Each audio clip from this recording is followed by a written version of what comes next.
सबको जय यीशु की।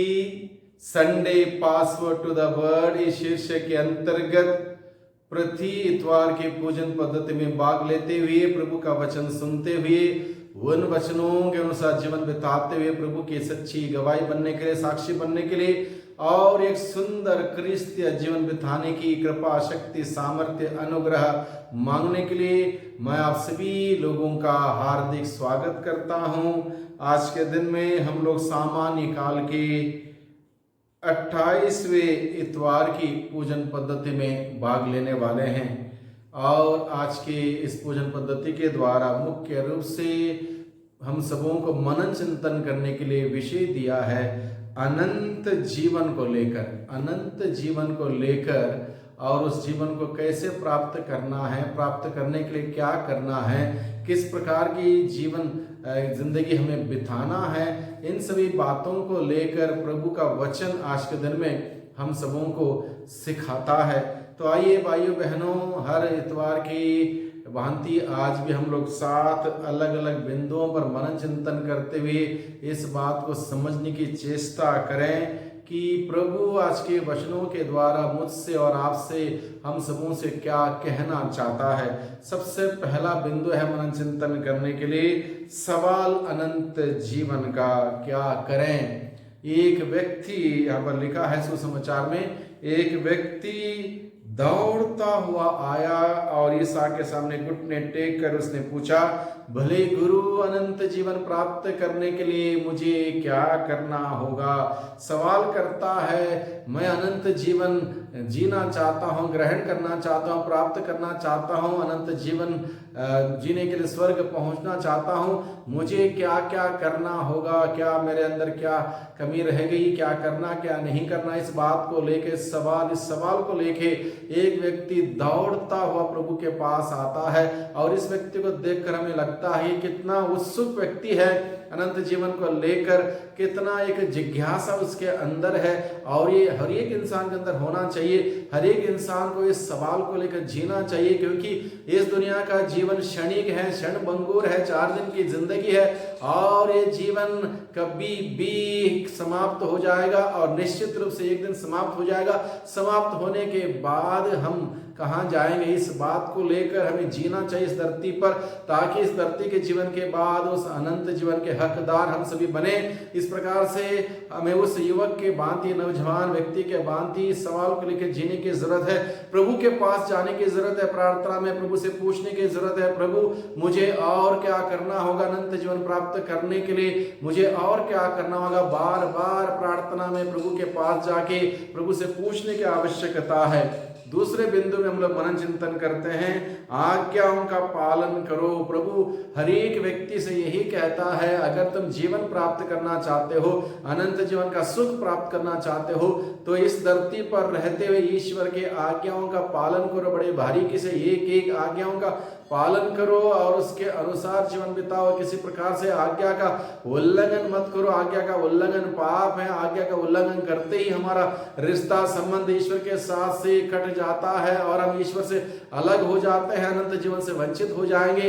इसलिए प्रभु यीशु मसीह सिखाता है कि आज्ञाओं का पालन करें, आज्ञाओं के अनुसार जीवन बिताएं। तीसरा बिंदु है आज के दिन में मनन चिंतन करने के लिए गहराई में देखने पर पता चला कि एक बात की कमी उस व्यक्ति में है। जब प्रभु यीशु के पास वो आया, प्रभु ने उस व्यक्ति को गहराई से देखा, गहरी दृष्टि से देखा, तब प्रभु यीशु मसीह को पता चला कि इस व्यक्ति के अंदर सिर्फ एकमात्र कमी है, बाकी सारी कमी उसने दूर कर रखी है। बचपन से ही सारी आज्ञाओं के अनुसार जीवन बिता रखा है, सब कुछ अच्छा है, बल्कि एक बात की कमी थी। इसलिए प्रभु ने उसको कहा, तुम्हारे अंदर एक बात की कमी है। जब उस व्यक्ति ने पूछा कि मेरे अंदर और क्या कमी है या क्या करना चाहिए, तब प्रभु ने कहा सिर्फ एक बात की कमी है, उस कमी को दूर करो।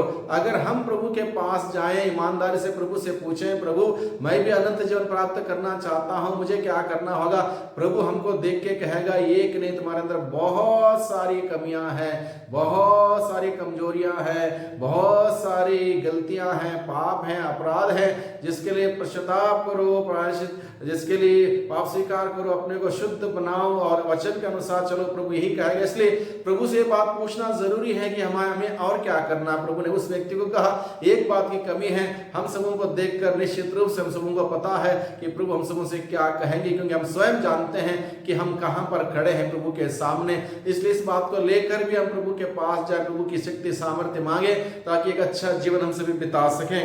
चौथा बिंदु है मनन चिंतन करने के लिए, वह एक बात की कमी क्या थी, इस बात को हमें सोचना है, समझना है और उसके अनुसार कार्य करना है। उसके अंदर एक बात की कमी क्या थी, उसके अंदर ईश्वरीय प्रेम का अनुभव नहीं था, ईश्वरीय अनुभव नहीं था।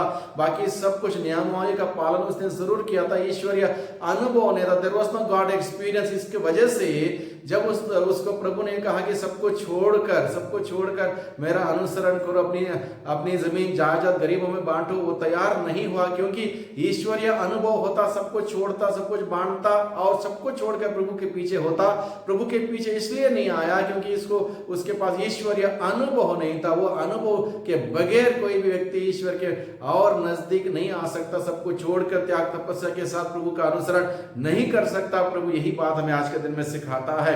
पांचवी बात प्रभु हम सबों को सिखाता है, मैंने कहा धनियों के लिए, प्रभु ने कहा धनियों के लिए ईश्वर के राज्य में प्रवेश करना कठिन है, क्योंकि उनका विश्वास भरोसा धन दौलत पर निर्भर है। प्रभु कहता है धनियों के लिए ईश्वर के राज्य में प्रवेश करना कितना कठिन है, क्योंकि प्रभु को मालूम था धन दौलत लेकर जीने वाले लोग धन दौलत पर भरोसा रखते हैं, उस पर विश्वास करते हैं, उस पर ही निर्भर रहते हैं कि उसी के वजह से उनका जीवन चलता है। इसलिए प्रभु के पास नहीं आते, प्रभु का वचन नहीं सुनते, प्रभु पर निर्भर नहीं रहते।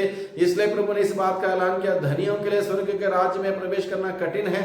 इसलिए हमें इस बात को भी देखना चाहिए, अगर मैं दुनिया के चीजों पर, दुनिया के वस्तुओं पर, अपने ताकत पर, अपने पैसे पर, अपने जमीन जायदाद पर विश्वास रखते हुए जीता हूं, तो मेरे लिए भी वही बात प्रभु कहेंगे, तुम्हें ईश्वर के राज्य में प्रवेश करना कठिन होगा। इसलिए प्रभु कहता है ईश्वर के राज्य में प्रवेश करना हो, प्रभु पर भरोसा रखो, प्रभु के वचनों पर भरोसा रखो, उसके अनुसार जियो और उसके अनुसार सुंदर पवित्र जीवन बिताने से ही हम स्वर्ग राज्य के हकदार बन सकते हैं।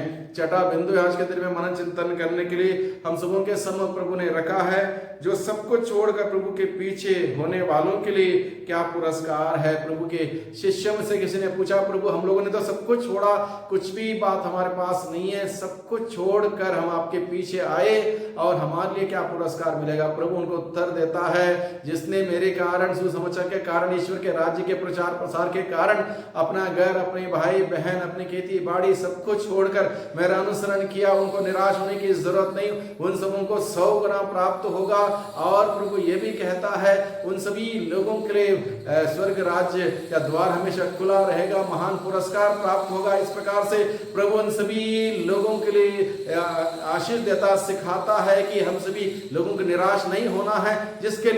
जिसने सब कुछ छोड़ा है उसके लिए प्रभु ने बहुत बड़ा पुरस्कार स्वर्ग में तैयार किया है। और सातवां बिंदु है मनन चिंतन करने के लिए हम सभी लोगों के लिए ईश्वर का वचन हमें सुनना है, जो कि जीवंत है, सशक्त है, दुधारी तलवार से तेज है, हमारे अंतरतम में प्रवेश करता है। और इन वचनों के अनुसार हम विश्वास में आगे बढ़ते हैं, प्रार्थना में आगे बढ़ते हैं, प्रभु के नजदीक आ सकते हैं और ये सुंदर जीवन हम सभी बिता सकते हैं। इस प्रकार से सुंदर जीवन बिताने से ही हम सभी स्वर्ग के राज्य के अनंत जीवन के हकदार बनेंगे।